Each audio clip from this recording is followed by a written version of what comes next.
focuses on the solving of one particular crime, usually murder, through a series of deduction and clues, red herring, plot twists, etc. Everything builds up to the end in which the case is solved and the detective explains it all. This part is called the detective denouement.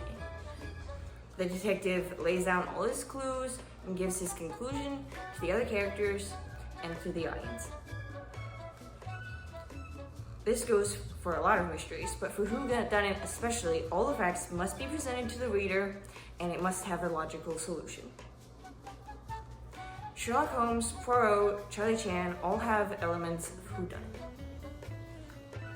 Hal Ketchum, also known as inverted detective fiction, is the opposite of whodunit. It shows the crime being committed in the beginning. It's no mystery to the audience whodunit. The mystery here is how the detective catches them. You can actually build up a lot of suspense with this one. Because the audience knows who the villain is, they're on the edge of their seats while the detective is in the dark. You know the feeling of watching the hero tell the villain latest discovery and walk right into danger. A great example of this one is actually the detective show Monk, where most of the episodes are Hal Ketchum style. Boston Blackie also shares Hal Ketchum elements, although it usually takes him much less time to figure out who done it than it does to prove it. So in the locked room mystery, the circumstances of the crime are seemingly impossible for the perpetrator to have committed. The name of the genre actually comes from the classic murder mystery in which someone is murdered in a locked room. Locked from the inside.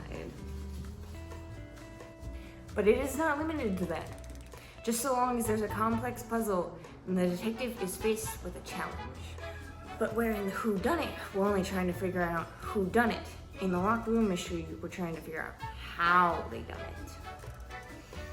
It's a mind battle between the detective and the culprit. It breaks down to which of the two is more clever. In Mr. Monk and the Astronaut, it's impossible for the astronaut to have bumped off his girlfriend while up in space. But Mr. Monk knows that he's the guy just the same, and eventually proves how it happened.